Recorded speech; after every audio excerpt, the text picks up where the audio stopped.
नमस्कार, योगिताज किचन रेसिपीमध्ये आपलं स्वागत आहे। आज आपण मालवणी पद्धतीचा मालपुआ बनवणार आहोत। याला मालपोळी असंही म्हटलं जातं। अगदी कमी साहित्यात हा कोकणी गोड पदार्थ बनवणार आहोत। तर सुरुवात करूया।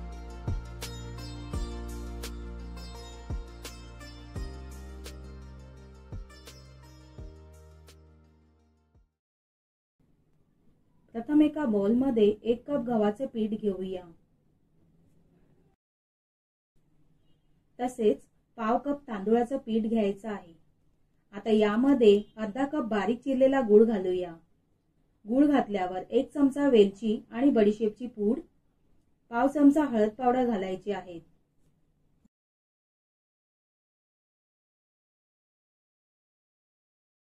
आता यामध्ये 1 वाटी पाणी घालूया आणि सर्व जिन्नस छान मिक्स करून घेऊया।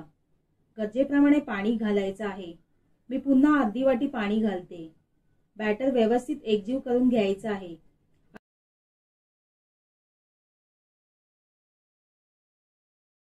अशा प्रकारे बॅटरची कन्सिस्टन्सी असली पाहिजे।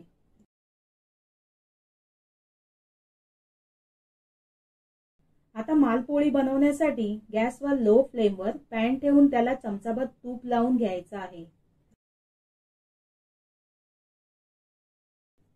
आता पळीवर बॅटर घेऊन पॅन मध्ये अशा प्रकारे घालून घ्यायचं आहे। थोडं तूप सोडूया सर्व बाजूंनी।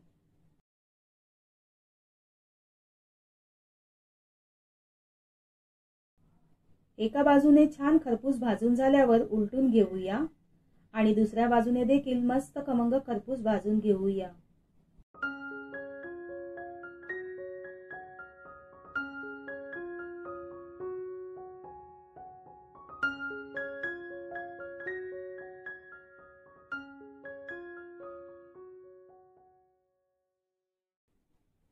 तर तुम्ही पाहू शकता आपली मालपोळी तयार झाली आहे। काढून घेऊया।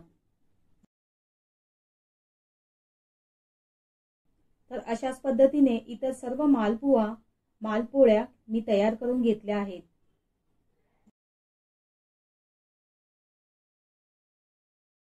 कमी साहित्यात पौष्टिक मालवणी पद्धतीने मालपुआ किंवा मालपोळ्या खायला खूप चविष्ट लागतात। कोकणात नैवेद्यासाठी सुद्धा हे मालपोळ्या बनवले जातात।